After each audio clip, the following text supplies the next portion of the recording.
Student class 10th का standard का question paper कर रहे हैं हम प्री बोर्ड का 22-23 सेशन का सेकंड प्री बोर्ड है ये। तो इसका हमने सेक्शन ए का 1 से 10 तक क्वेश्चन कर लिए थे, तो वो आप पार्ट 1 में चेक कर सकते हो, डिस्क्रिप्शन में लिंक में मिल जाएगा आपको इस वीडियो की। तो अब हम करने जा रहे हैं इसके आगे के क्वेश्चन। तो ये सारे क्वेश्चन आपको पार्ट 1 और 2 में मिल जाएंगे इसके, ठीक है। तो अब हम 11th क्वेश्चन से स्टार्ट करते हैं। तो number of quadratic equation having real roots and which do not change by squaring their root is. तो आपको ऐसी क्वाड्रेटिक इक्वेशन बनानी है के नंबर बताने हैं, कितनी क्वाड्रेटिक इक्वेशन बन सकती है जिनके रियल रूट्स होंगे और जो चेंज नहीं होंगे अगर हम रूट्स का स्क्वायर भी करें, ठीक है।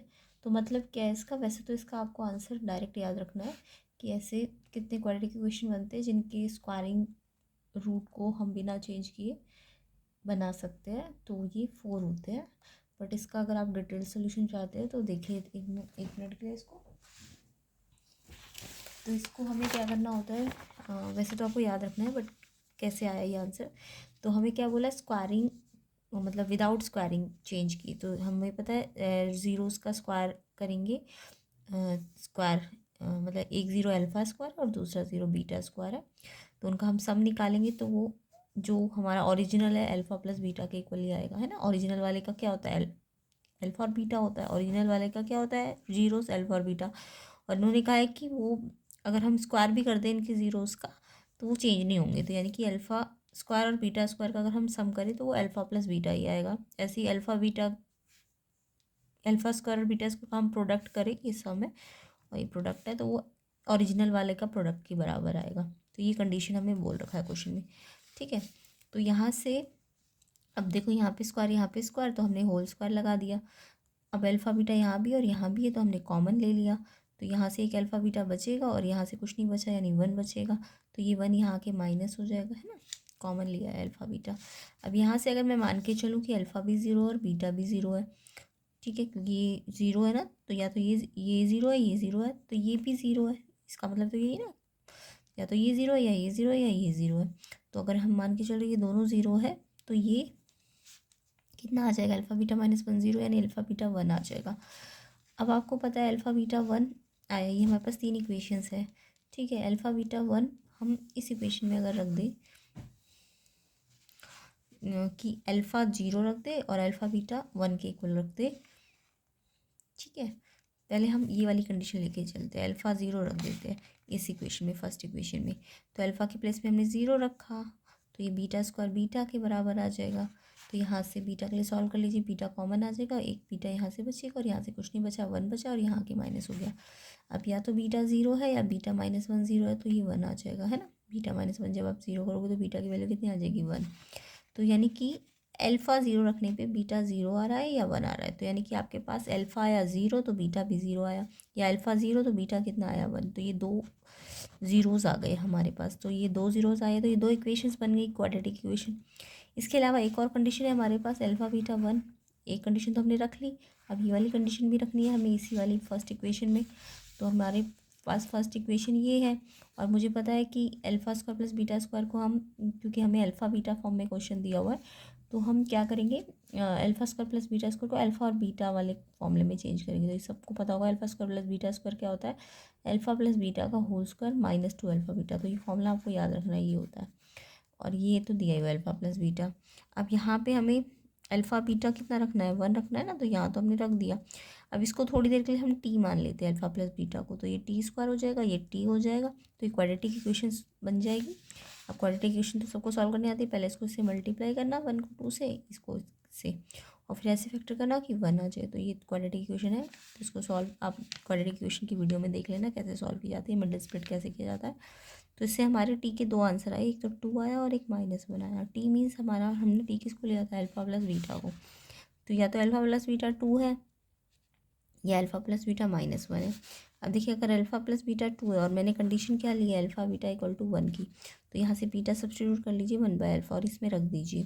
तो यहाँ से फिर से एलसीएम लेंगे तो फिर से एक क्वाड्रेटिक इक्वेशन बन जाएगी, alpha square minus 2 alpha plus 1 equal to 0।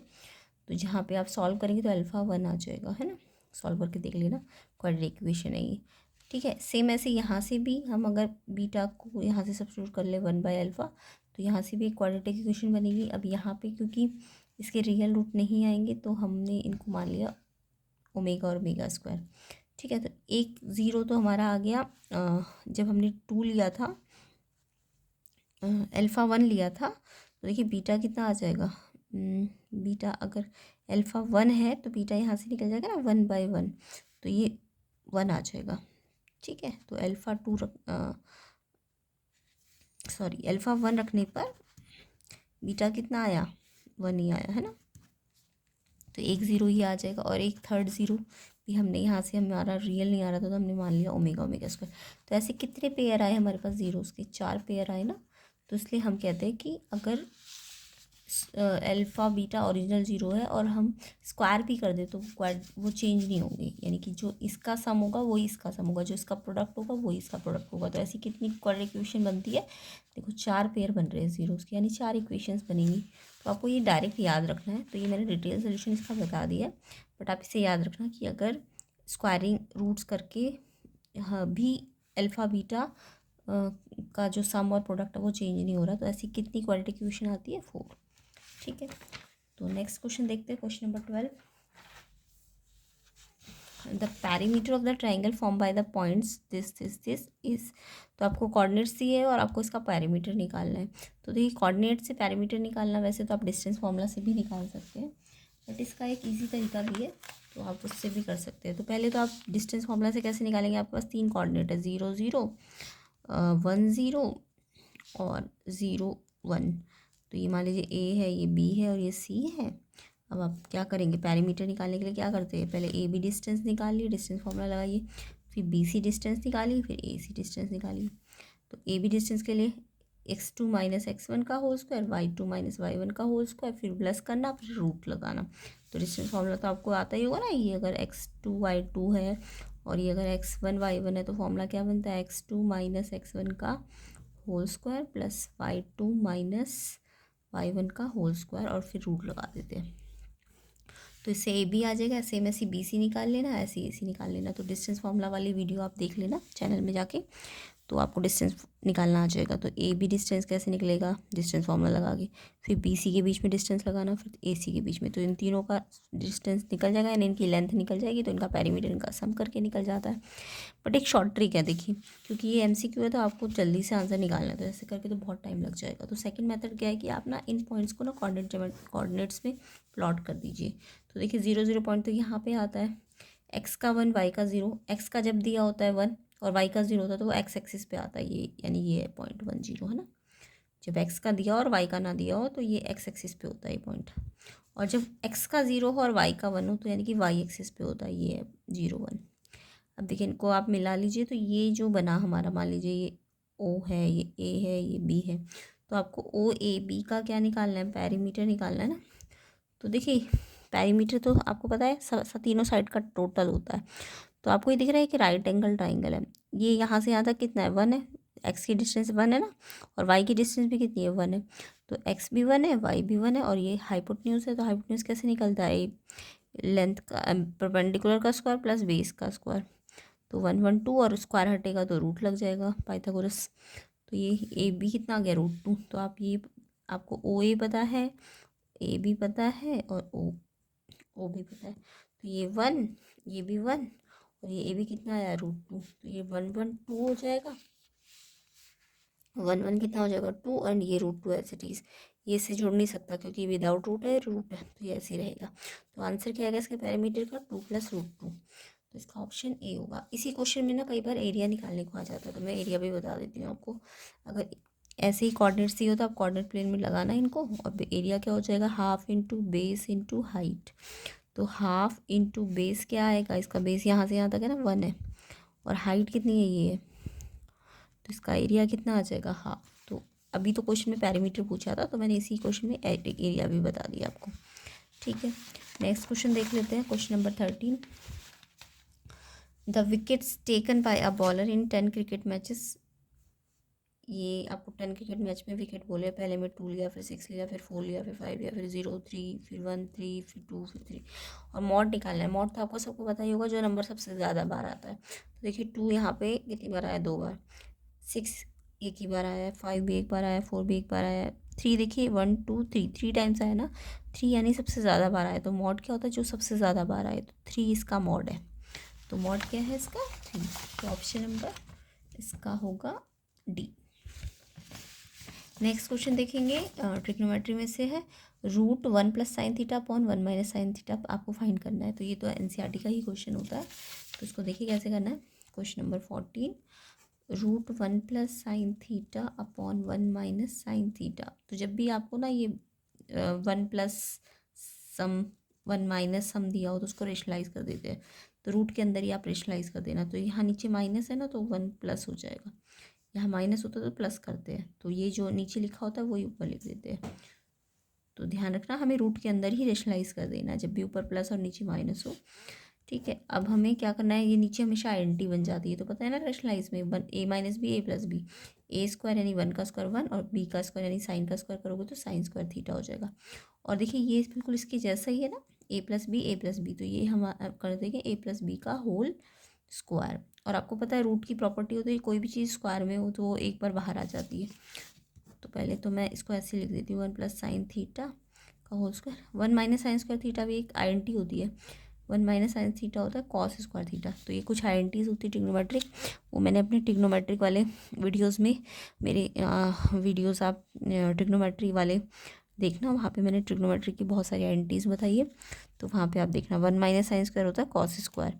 अब देखिए रूट है तो ये भी स्क्वायर में और ये भी स्क्वायर में है, तो आप क्या करें, रूट से एक जब रूट में स्क्वायर होता है ना अंदर, तो एक पेयर बाहर आ जाता है। तो 1 प्लस साइन थीटा 2 बार है ना, तो एक बार बाहर आ जाएगा तो रूट हट जाएगा। सेम ऐसी कॉस भी 2 बार है, कॉस स्क्वायर थीटा यानी कॉस थीटा का होल स्क्वायर है, तो कॉस थीटा एक बाहर आ जाएगा तो रूट हट गया। अब आप जब ऊपर 2 टर्म्स हो और नीचे सिंगल टर्म हो, तो ये टर्म जो सिंगल वाली है नीचे वाली, वो इसके अपॉन में भी आ सकती है और इसके अपॉन में भी आ सकती है। तो जब भी ऊपर 2 या 3 टर्म प्लस माइनस में हो तो ये वाली टर्म इसके साथ भी लिख सकते हैं, इसके साथ भी। अब आपको पता है 1 बाई कॉस, ये भी ट्रिग्नोमेट्री की प्रॉपर्टी होती है। कॉस 1 बाई कॉस यानी किसका रेसिप्रोकल है, सेक का। सेम ऐसी साइन बाई कॉस को हम कहते हैं टेन थीटा। तो ये इसको हम जब सिंप्लीफाई करते हैं रेशनलाइज करके, तो ये आएगा आपका सेक प्लस टेन थीटा। ठीक है, तो ये ऑप्शन नंबर आपका है सी। तो ये एनसीईआरटी का ही क्वेश्चन है, अच्छा क्वेश्चन है, ये अच्छे तरह से रिवाइज करना आप। नेक्स्ट क्वेश्चन देखते हैं। If 2 trees of height X and Y standing on 2 ends of a road, angle बना रहे हैं 30 एंड 60, और mid point of the road के साथ एंगल बन रहा है, तो आपको एक्स एंड वाई का रेशो निकालना है। तो देखिए अगर इसका डायग्राम बनाए हम क्वेश्चन नंबर 15 का, तो एक रोड है, रोड के 2 एंड्स, ये एक एंड है, ये एक एंड है, यहाँ पे 2 ट्रीज़ है। ठीक है, हाँ, एक की हाइट कुछ है, कुछ दूसरे की कुछ है, तो मान लीजिए एक एक्स वाई है।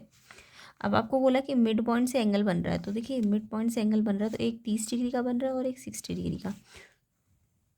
तो ये मिड पॉइंट है रोड का, तो एक एंगल बना ये इसका ट्री के साथ और एक ये। अब आप खुद सोच लीजिए, जो ज़्यादा टिल्टेड एंगल है, ये झुका हुआ है ना, तो ये 30 का होगा, और ये थोड़ा ऐसा शार्प है, तो यानी ये 60 का होगा। तो मान लीजिए ए बी ट्री है और ये सी डी ट्री है। ठीक है, ट्री ऑफ ए बी की एक्स है एंड ट्री सी डी की हाइट कितनी है, वाई है। एंड ये क्योंकि ये मिड पॉइंट है, मान लीजिए डी पॉइंट है ये डी तो लिख दिया हमने, तो ये मान लीजिए एम पॉइंट है। ठीक है, एम क्या है, इस बी डी रोड का मिड पॉइंट है, तो ये जितना होगा उतना ये भी होगा, बट यहाँ वाई ऑलरेडी दिया है तो हम इसको जेड मान लेते हैं। ठीक है, तो ये जितना होगा उतना ही ये भी होगा। ठीक है ना, जितना बी एम होगा, क्वेश्चन में बोल दिया ना मिड पॉइंट है, तो ये जेड मान लिया हमने। एक्स वाई क्यों नहीं माना, क्योंकि ऑलरेडी दिया हुआ है एक्स वाई। अब हमें दिख रहा है कि 2 ट्राइंगल्स है, एक तो ये वाला ट्राइंगल है और एक ये वाला। तो हम क्योंकि एमसीक्यू है तो बहुत लेंदी प्रॉपर नहीं करेंगे, हम पता है कि जब भी एक ट्राइंगल लेना हो तो उसका रेशो लेते हैं साइड का, तो हम लेंगे X by Z. X by Z क्या है, देखिए यहाँ पे एंगल है ना, तो ये बेस होता है और ये परपेंडिकुलर होता है। तो परपेंडिकुलर अपॉन बेस क्या होता है, तो हमने पहले कौन सा ट्राइंगल लेना है, ए बी एम, तो इसमें हमने लिया परपेंडिकुलर अपॉन बेस। तो एक्स बाय जेड क्या हो जाएगा, ये टेन थीटा हो जाता है ना, परपेंडिकुलर अपॉन बेस 10 30। तो यहाँ से मेरा एक्स बाय जेड आ जाएगा 1030 की वैल्यू होती है 1/√3, ये फर्स्ट इक्वेशन। सेम ऐसे ही मैं ये वाला ट्राइंगल भी ले सकती हूँ, इन ट्राइंगल CDM। अब आपको पता है कि यहाँ पे y/z ले लोगे, ये भी परपेंडिकुलर अपॉन बेस लिया क्योंकि एंगल यहाँ है तो ये बेस है, तो ये भी 10 थीटा, थीटा कहाँ है, कितना है इसमें 60, तो y/z आ जाएगा √3। ये सेकेंड इक्वेशन। हमें x और y का रेशो निकालना है ना, तो अगर इन दोनों का रेशो निकालना है तो इस इक्वेशन को इससे डिवाइड कर दो। तो जब हम 1 को सेकेंड से डिवाइड करेंगे तो x/z को जब मैं y/z से डिवाइड करूँगी तो क्या होगा, x/z ये रेसिप्रोकल होकर z/y बन जाएगा, है ना, ये y/z है तो रेसिप्रोकल होकर z/y, तो z से z कट गया। तो अब ये लेफ्ट हैंड साइड को अगर मैंने डिवाइड किया तो राइट हैंड साइड को भी डिवाइड करना पड़ेगा। तो 1/√3 को डिवाइड करेंगे जब √3 से, तो आपको डिवाइड का रूल पता है कि ये मल्टीप्लाई में आके ये वाला टर्म रेसिप्रोकल हो जाएगा, ठीक है।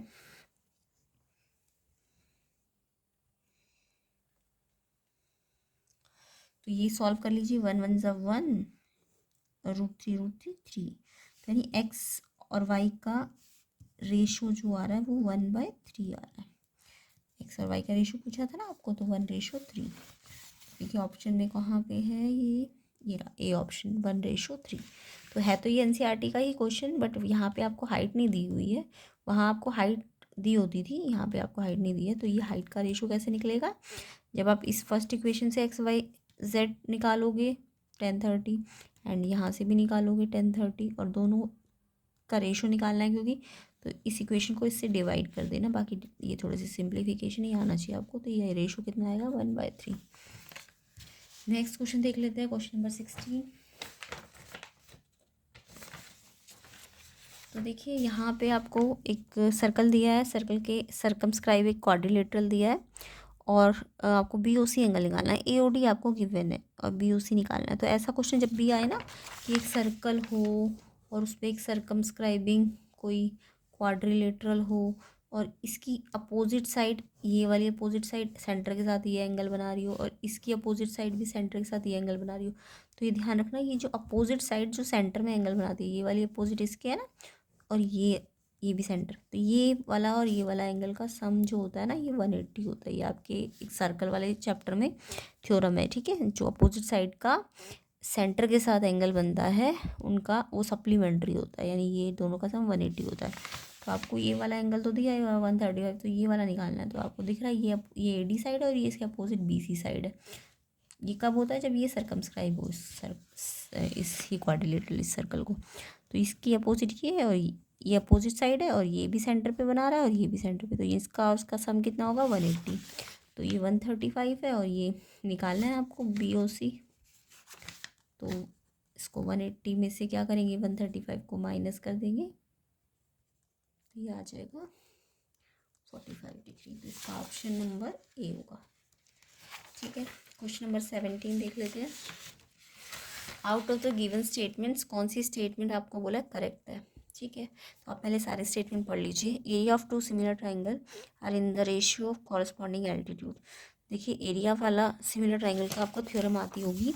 तो जब दो ट्राइंगल सिमिलर होते हैं ABC, मान लीजिए PQR के सिमिलर है, तो अगर एरिया वाला फॉर्म, एरिया के अकॉर्डिंग आपको कुछ बोला जाए, तो जब एरिया होता है ना इसका इसके साथ रेशो में, तो इसकी साइड AB लूँगी ना, तो इसकी साइड क्या लेनी पड़ेगी, एक PQ, और वो ना उनके स्क्वायर के रेशो के बराबर होगा। सेम ऐसे BC लोगे तो BC/QR का स्क्वायर।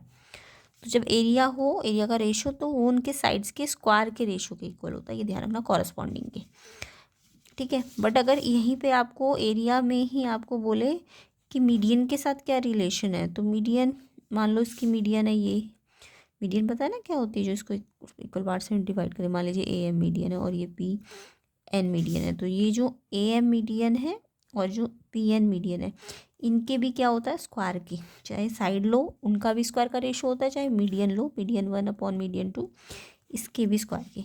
अच्छा एल्टीट्यूड का मतलब क्या है कि अगर ये दो सिमिलर ट्राइंगल है तो ये एल्टीट्यूड होते ही है जो 90 डिग्री आते हैं। तो एल्टीट्यूड 1 और एल्टीट्यूड 2 का भी क्या होता है, ये स्क्वायर का रेशो होता है। चाहे साइड का बोले तो भी स्क्वायर का रेशो होता है। मीडियन बोले, इनका एरिया का रेशो, मीडियन के भी कॉरस्पॉन्डिंग मीडियन, इसकी AM मीडियन तो इसकी PN, के रेशो के स्क्वायर के इक्वल होता है, ध्यान रखना है, एल्टीट्यूड के भी स्क्वायर के इक्वल होता है, ठीक है। तो अब देखिए इसमें से आप खुद चेक, अच्छा ये तो था एरिया के साथ साइड का स्क्वायर का रेशो इक्वल होता है एरिया का रेशो, मीडियन के भी स्क्वायर का रेशो के इक्वल होता है एरिया का रेशो, एल्टीट्यूड के भी स्क्वायर का रेशो होता है। बट इसी में अगर पेरीमीटर होता है ना क्वेश्चन में, जैसे मैंने फर्स्ट क्वेश्चन में आपको पेरीमीटर वाला क्वेश्चन कराया था, वो देख लेना आप पार्ट 1 में। तो मान लीजिए ABC और PQR में अगर पेरीमीटर का रेशो बोलते ना, पेरीमीटर का, तो पेरीमीटर का रेशो ना साइड के स्क्वायर के नहीं होता, सिर्फ साइड के रेशो के बराबर होता है। स्क्वायर मत लगा देना यहाँ पे, कॉरस्पॉन्डिंग साइड के ही रेशो के इक्वल होता है, तो ये फॉर्मूला याद रखना, ठीक है। बाकी एरिया के साथ तो चाहे साइड का बोले उसका भी स्क्वायर का रेशो, मीडियन का भी स्क्वायर का रेशो, और ये एल्टीट्यूड का भी स्क्वायर का रेशो होता है। तो अब आप इसमें से ये प्रॉपर्टी अगर आपको आती है तो आप ये आंसर दे सकते हो, the area of 2 similar triangle are in the ratio of corresponding altitude, यानी कि एरिया 2 सिमिलर ट्राइंगल का, अच्छा ये तभी लगते हैं जब ये ट्राइंगल और ये ट्राइंगल क्या होगा, सिमिलर होगा, ये फॉर्मूला तभी लगते हैं सारे। तो इन्होंने बोला है कि 2 सिमिलर ट्राइंगल और उनके एरिया का ratio, area of 2 similar triangle are in the ratio of corresponding altitude, इन्होंने सिर्फ एल्टीट्यूड का रेशो बोला है, जबकि एल्टीट्यूड के स्क्वायर का रेशो होता है, ठीक है। तो ये इनकरेक्ट स्टेटमेंट है। If the area of 2 similar triangle are equal then the triangles are congruent, ये आपने 9th क्लास में पढ़ा हुआ है कि अगर 2 सिमिलर ट्राइंगल है, सिमिलर ट्राइंगल का मतलब शेप एक जैसी दिख रही है, और बोल दिया साथ में ना इनका एरिया भी बराबर है, अगर देखिए शेप एक जैसी और एरिया भी अगर बराबर है तो इट मीन्स इनका साइज भी तो बराबर है। तो जब शेप और साइज दोनों बराबर हो तो ट्राइंगल कैसे होते हैं, कॉन्ग्रुएंट होते हैं, समझ आया। तो अगर मेरी ट्राइंगल सिमिलर तो है ही और एरिया बराबर होने का मतलब उनके साइज भी बराबर है, तो ट्राइंगल क्या होंगे, कॉन्ग्रुएंट। तो अगर बोला कि 2 सिमिलर ट्राइंगल है और उनके एरिया इक्वल है तो वो ट्राइंगल कॉन्ग्रुएंट होते हैं, तो ये ट्रू है। उसके बाद बोला ratio of area of 2 similar triangle equal to ratio their corresponding median, median के रेशो के इक्वल नहीं होता, मीडियन के स्क्वायर के रेशो के इक्वल होता है, अभी बताया था ना मैंने। तो यहाँ पे सिर्फ मीडियन का रेशो बोला है, जबकि मीडियन का भी स्क्वायर होता है और एल्टीट्यूड का भी स्क्वायर होता है, तो ये भी इनकरेक्ट है, ये भी इनकरेक्ट है। The ratio of area of 2 similar triangle equal to the ratio of their corresponding side, यहाँ भी देखिए साइड के रेशो के बोला है, जबकि साइड के स्क्वायर के रेशो के इक्वल होता है ना, साइड के स्क्वायर के, तो ये भी इनकरेक्ट है। तो इसके लिए आप स्टेटमेंट तभी करेक्ट इनकरेक्ट बता पाएंगे जब आपको ये प्रॉपर्टी सारी आनी चाहिए, ठीक है। तो यानी ये भी इनकरेक्ट है, ये भी इनकरेक्ट, ये भी इनकरेक्ट है, ये भी इनकरेक्ट है, बस ये वाली जो है अभी बताई थी ना कि अगर एरिया बराबर हो तो ट्राइंगल कॉन्ग्रुएंट होते हैं, तो ये ही ट्रू है बस। तो यानी कि कौन सा वाला इन्होंने करेक्ट वाला पूछा है, तो करेक्ट कौन सा वाला, बी वाला, तो इसका बी ऑप्शन ठीक है, ठीक है। ये सारी प्रॉपर्टी बेस्ड आपको एक नंबर वाले क्वेश्चन भी आ जाएंगे, आपको एरिया का रेशो दिया होगा, आपको ये इनमें से कोई एक साइड में सी निकालनी होगी या मीडियन निकालनी होगी या एल्टीट्यूड निकालनी होगी, ऐसी पैरामीटर का रेशो या तो दिया हुआ या निकालना होगा। तो ये यहाँ पे स्क्वायर नहीं लगाना, साइड का सिर्फ रेशो लेना। आप AB अपॉन PQ भी ले सकते हो, BC के साथ QR का रेशो ले सकते हो, AC के साथ PR, यानी कॉरस्पॉन्डिंग बनाने, ठीक है। नेक्स्ट क्वेश्चन देख लेते हैं, question number 18, a quadratic equation, ये इक्वेशन है आपके पास, हैज नॉन रियल रूट्स। अच्छा नॉन रियल रूट्स का मतलब क्या होता है, देखो कोई भी क्वाड्रेटिक इक्वेशन है तो उसके रूट अगर रूट का नेचर मालूम करना है आपको, नेचर ऑफ रूट, तो आपको उसके लिए उसका डिस्क्रिमिनेट निकालना होता है, डिस्क्रिमिनेट होता है B² - 4AC।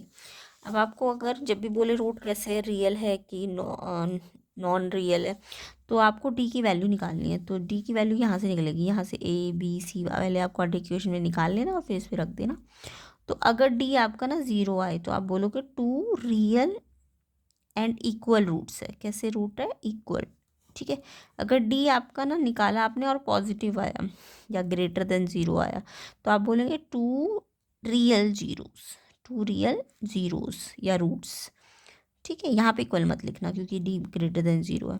और अगर डी की वैल्यू आपने निकाली और अगर आपकी लेस देन 0 आई या नेगेटिव आई, कैसी आई, नेगेटिव आई, लेस देन 0 का मतलब नेगेटिव आई, तो आप बोलोगे नॉन रियल रूट्स है, कैसे रूट्स है, नॉन रियल, इमेजिनरी रूट्स है, अगर नॉन रियल बोले तो इमेजिनरी रूट्स है, ठीक है, तो ये ध्यान रखना। तो आपको इन्होंने बोला है कि नॉन रियल रूट्स कब होते हैं, तो कब होते हैं नॉन रियल रूट्स, जब डी की वैल्यू लेस देन 0, और डी होता क्या है b² - 4ac। तो देखिए यहाँ पे कौन से ऑप्शन में दिया हुआ है, b² - 4ac ग्रेटर देन 0 में तो 2 रियल जीरोज़ होते हैं, है ना, ये वाली तो कंडीशन नहीं लगेगी। b² - 4ac बराबर 0 में तो 2 इक्वल और रियल जीरोज़ होते हैं, तो ये भी नहीं है। b² - 4ac less than 0, less than 0 का मतलब नॉन रियल रूट, और आपको नॉन रियल रूट ही बोला है ना, तो ये वाला सी ऑप्शन आपका करेक्ट है। और ये तो बिल्कुल, ये तो डिस्क्रिमिनेट निकाला ही नहीं उन्होंने, b² - 4ac कर दिया, ये आंसर ठीक है, क्योंकि आपको नॉन रियल रूट बोला है, तो ये जो डी है, ये डी होता है ना, ये लेस देन 0 होना चाहिए, और अगर बोल देते रियल रूट तो ये वाली वैल्यू, और अगर इक्वल और रियल बोल देते तो ये होता answer. Question number 19 assertion reason को देख लीजिए। x² + 7x + 12 has no real zeros. देखिए अभी मैंने थोड़ी देर पहले बताया आपको, नॉन रियल जीरोज़ के लिए हम डिस्क्रिमिनेट निकालते हैं, तो आप इस क्वेश्चन का डिस्क्रिमिनेट निकाल के देखिए, x² + 7x + 12 का, तो d कैसे निकलता है, पहले a b c निकाल लीजिए, इसको a b c से कंपेयर कर लीजिए, जब भी क्वाड्रेटिक इक्वेशन दी हो तो इस इक्वेशन से कंपेयर कर लेना। तो a आएगा 1 जो इसके आगे है, x² के आगे, b कितना है 7 और c कितना है 12। अब आप d निकाल लीजिए, d होता है b² - 4ac, ठीक है। तो d की वैल्यू देखिए, b कितना है 7, 7 का स्क्वायर 4, a कितना है 1 इंटू c कितना है 12, 7 7 जा 49, 4 1 जा 4, 12 48, तो ये प्लस का 1 आ रहा है। अभी देखिए d प्लस आता है, तो मैंने क्या बोला था, d प्लस आता है तो 2 रियल जीरोज़ होते हैं, 2 रियल जीरोज़, जबकि क्वेश्चन में क्या बोला इन्होंने कि इस इक्वेशन के नो रियल जीरोज़ है, तो ये तो गलत लिखा है इसके, तो क्योंकि पॉजिटिव आ रहा है तो रियल जीरोज़ है, तो यानी ये नॉन रियल जीरो बोल रहा है, तो ये फॉल्स है, यानी ये फॉल्स है। अगर एजर्शन ही फॉल्स है तो आगे चेक करने का फ़ायदा ही नहीं है। जब भी इनमें से कोई भी एक फॉल्स होता है तो आंसर आपको या तो सी में मिलेगा या डी में। अब आप सोचिए एजर्शन फॉल्स है तो ये आंसर कहाँ पे लिखा हुआ है, यहाँ तो ट्रू लिखा है, ये है फॉल्स, तो ये वाला आंसर होगा डी। तो अगर इनमें से पहला ये एजर्शन या रीज़न में से कोई भी एक फॉल्स होगा तो आपको आंसर सी या डी में मिल जाएगा, ठीक है। और अगर ये दोनों ट्रू होंगे तो आंसर ए या बी में मिलता है। अब देखिए नेक्स्ट क्वेश्चन देखिए एजर्शन रीज़न का, तो इसमें तो मुझे रीज़न पढ़ना ही नहीं पड़ा क्योंकि यही फॉल्स आ गया ना, तो मुझे पता है कि ये फॉल्स है, तो ये डी ऑप्शन है। अदरवाइज मैं पढ़ भी लेती रीज़न वाली स्टेटमेंट। तो देखिए a quadratic polynomial can have at most 2 zero, yes ठीक है, क्वाड्रेटिक पॉलिनोमियल के कम से कम 2 जीरो होते हैं, है ना, तो ये तो ट्रू है, बट ये फॉल्स है, तो इसलिए ये आंसर है इसका। एजर्शन देखिए नेक्स्ट क्वेश्चन का, 2 identical solid cube of side 5 centimetre are joined end to end, the total surface area of the resulting cuboid is 350। ये क्वेश्चन तो बहुत बार हमने सरफेस एरिया वाले चैप्टर में करा रखा है कि 2 आइडेंटिकल सॉलिड क्यूब्स है। क्यूब्स क्या होते हैं, जिनकी साइड सेम होती है, साइड यानी कि लेंथ ब्रेथ हाइट तीनों 5 ही होगी। अब हमने क्या किया, 2 क्यूबिकल सॉलिड क्यूब को जोड़ दिया। तो देखिए जब 2 क्यूबिकल सॉलिड को आप जोड़ते हो, जब आप इन दोनों को जोड़ दोगे तो क्या चीज़ चेंज होगी, इनकी इसकी लेंथ चेंज हो जाएगी, बट ब्रेथ और हाइट ये चेंज नहीं होगी। सिर्फ क्या चेंज होगी, जब आप 2 क्यूब को जोड़ोगे लेंथ, तो अगर ये 5 था ना इसका साइड, तो ये 5 और जुड़ गया तो लेंथ कितना हो जाएगा, 5 + 5 10। तो यानी ये जो भी 2 क्यूब को हम जोड़ते हैं ना, रिजल्टिंग जो मिलता है वो हमें क्यूबॉइड मिलता है। क्या मिलता है, क्यूबॉइड। इसकी सिर्फ लेंथ चेंज होती है, बट ब्रेथ और हाइट में कोई चेंज नहीं आता, ये याद रखना। जब भी 2 या 3 क्यूब को हम जोड़ेंगे, अगर 2 क्यूब को जोड़ा तो 2 बार लेंथ डबल हो, यानी लेंथ डबल हो जाएगी, और अगर 3 क्यूब जोड़ देते तो 15 हो जाती है ना, जितनी भी साइड होगी उसका डबल या ट्रिपल। अगर 3 जोड़े तो ट्रिपल हो जाएगी, 2 ही जोड़े तो डबल हो जाएगी, बट ब्रेथ और हाइट जो होगी वो सेम रहेगी। समझ आया। तो अब आपको क्यूबॉइड का टीएस से बोला है कि इतना आना चाहिए, तो आप चेक कीजिए इतना आना चाहिए कि नहीं। तो क्यूबॉइड का टीएस या टोटल सरफेस एरिया का फॉर्मूला होता है LB/BH + HL, और फिर इसका डबल करते हैं, ठीक है, ये फॉर्मूला याद रखना। तो L कितना है, L यहाँ पर 5 नहीं है, ये 10 हो गया, क्योंकि जोड़ने से लेंथ चेंज हो गई है, 10 हो गई है। ब्रेथ लेकिन सेम ही रही है 5, क्योंकि सारी चीज़ें 5 5 थी ना, तो बस लेंथ तो डबल हो गई, बट ब्रेथ भी 5 है और हाइट भी 5 है, क्योंकि क्यूब की तो सारी चीज़ें सेम थी ना, 5 5 5। ब्रेथ कितना है 5, हाइट कितना है 5, हाइट फिर से 5, बट लेंथ कितनी आ गई 10। से टोटल करिए, पहले अंदर वाला सॉल्व कर लीजिए फिर 2 से मल्टीप्लाई करना। 10 5 ज़ा 50, 25, 10 5 ज़ा 50, पहले मल्टीप्लाई करना है देन प्लस करना है और फिर डबल करना है। 100 और 125 इंटू 250 सेंटीमीटर स्क्वायर, ये तो इसका एरिया है। तो ये क्वेश्चन कई बार डायरेक्ट भी आ जाता है, तो आपको आना चाहिए कि जब भी दो क्यूब को जोड़ेंगे तो लेंथ डबल हो जाएगी बट ब्रेथ और हाइट चेंज होगी, फिर आपको इसका क्यूबॉइड का टीएस से निकालना होता है। तो ये आया 250, तो इन्होंने तो बोला 350 आया, तो ये तो गलत बोला है। तो एजर्शन ही फॉल्स है, तो मैंने क्या बोला, जब एजर्शन ही फॉल्स हो तो आपको आंसर सी या डी में से मिलता है, और डी आपका, क्योंकि एजर्शन फॉल्स है तो डी में मिलेगा इसका आंसर। तो डी ऑप्शन होगा। बाकी आप रीज़न चाहे पढ़ लीजिए बट आंसर आपको मिल गया क्योंकि एजर्शन फॉल्स आ गया ना, तो यही वाला है। रीज़न का आता है total surface area of cuboid, ये होता है यस, ये तो ठीक है, इतना ही होता है ना टी एस से ऑफ क्यूबॉइड। तो ये फॉल्स है बट ये ट्रू है, तो आंसर कहाँ मिलेगा, डी में। और अगर ये दोनों ट्रू होते तो आंसर ए या बी में मिलता, और फिर आपको इसको ध्यान से रीज़न को पढ़ना होता कि ये रीज़न इसको एक्सप्लेन कर रहा है, ठीक है। तो इस तरीके से हमारे 20 क्वेश्चन तक भी हो गए। अब नेक्स्ट वीडियो में हम नेक्स्ट पार्ट में इसके आगे के क्वेश्चंस करेंगे सेक्शन बी वाले। तो चैनल से जुड़े रहना, वीडियो को शेयर कर देना, चैनल को सब्सक्राइब कर देना, और बाकी जितने भी इसके पार्ट 1 पार्ट 2 पार्ट 3 होंगे वो डिस्क्रिप्शन में आपको लिंक में मिल जाएंगे, या प्लेलिस्ट आप इसकी चेक कर सकते हैं।